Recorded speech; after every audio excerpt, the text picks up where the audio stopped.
नमस्कार दोस्तों, स्वागत है आपका टारगेट लर्न ग्रो चैनल पर। हर साल भारत सरकार एक ऐसा दस्तावेज पेश करती है जो सिर्फ देश की अर्थव्यवस्था की दिशा ही नहीं बल्कि हम सबकी जेब पर भी सीधा असर डालता है।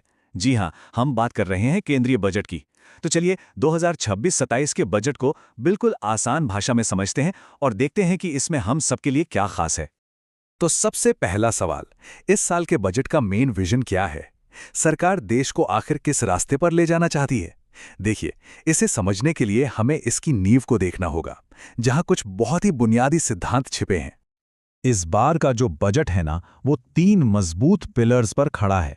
सरकार ने इन्हें 3 कर्तव्य का नाम दिया है। ये सिर्फ कोई पॉलिसी नहीं है, बल्कि ये वो 3 बड़ी जिम्मेदारियां हैं जिन्हें सरकार इस बजट के जरिए पूरा करने का वादा कर रही है। तो ये 3 कर्तव्य हैं क्या? पहला है देश की इकोनॉमी की गाड़ी को तेजी से और लगातार आगे बढ़ाना। दूसरा, हर नागरिक की जो उम्मीदें हैं, जो सपने हैं, उन्हें पूरा करने में मदद करना। और तीसरा, जो कि सबसे जरूरी है, सबका साथ सबका विकास, मतलब ये पक्का करना कि तरक्की का फायदा समाज के हर एक इंसान तक पहुंचे।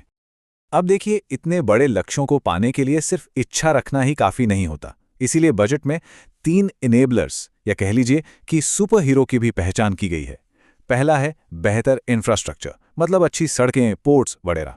दूसरा, एक मजबूत फाइनेंशियल सेक्टर।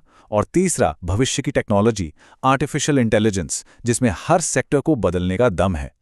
अच्छा, तो हमने लक्ष्य और उनके पीछे की सोच को तो समझ लिया, पर अब सवाल ये है कि सरकार इन्हें हासिल कैसे करेगी? तो इसका जवाब छिपा है इकोनॉमिक ग्रोथ के 6 स्ट्रेटेजिक पिलर्स में। ये 6 पिलर्स हमारी इकोनॉमी के इंजन की तरह हैं। पहला, मैन्युफैक्चरिंग को बढ़ावा देना। दूसरा, हमारे शानदार इतिहास और टूरिज्म को दुनिया तक पहुंचाना।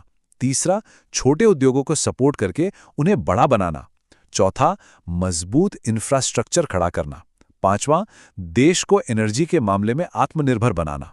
और छठा, हमारे शहरों को इकोनॉमिक पावर हाउस बनाना। चलिए जरा इंफ्रास्ट्रक्चर पर एक नजर डालते हैं। एक बहुत बड़ी घोषणा हुई है। पश्चिम बंगाल के डानकुनी से लेकर गुजरात के सूरत तक एक नया फ्रेट कॉरिडोर बनेगा। सोचिए, ये पूर्वी और पश्चिमी भारत के बीच व्यापार को कितनी तेजी देगा। साथ ही 7 नए हाई स्पीड रेल कॉरिडोर भी लाए जा रहे हैं, जो शहरों के बीच की दूरी को कई घंटे कम कर देंगे। इससे सफर और बिजनेस दोनों में ही एक क्रांति आ जाएगी।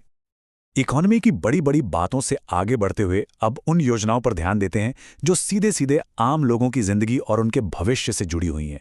ये वो उम्मीदें हैं, वो आकांक्षाएं हैं जिन्हें ये बजट पूरा करना चाहता है।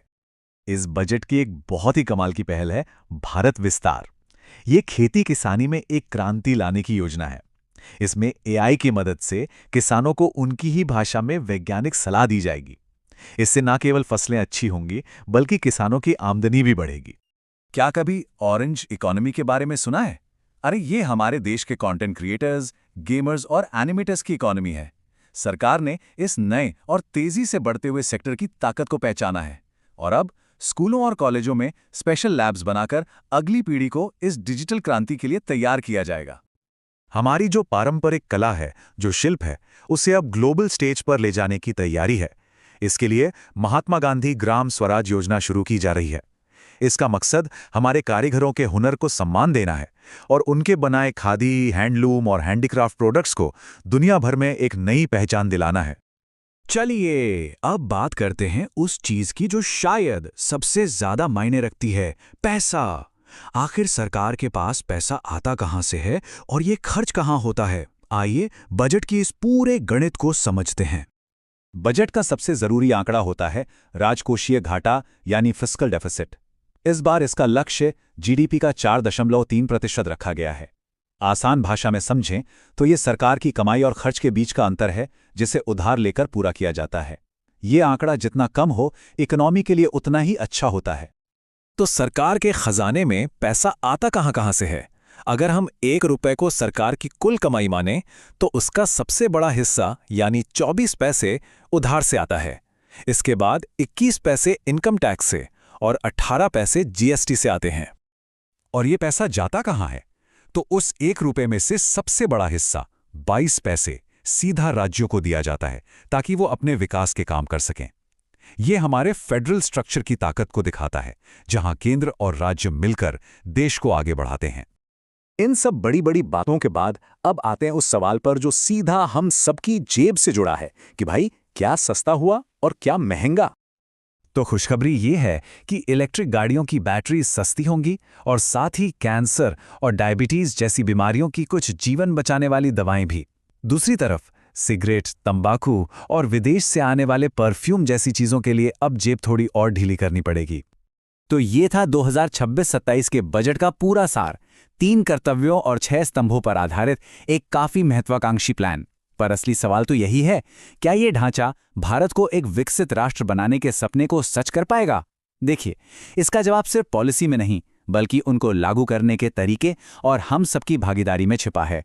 चलिए, आज का सवाल, आपको इस बजट की कौन सी घोषणा सबसे ज्यादा प्रभावशाली लगी? अपना जवाब कमेंट में लिखें। अगर आपको ये विश्लेषण उपयोगी लगा हो तो इसे लाइक और शेयर करें और टारगेट लर्न ग्रो चैनल को सब्सक्राइब करना ना भूलें। धन्यवाद।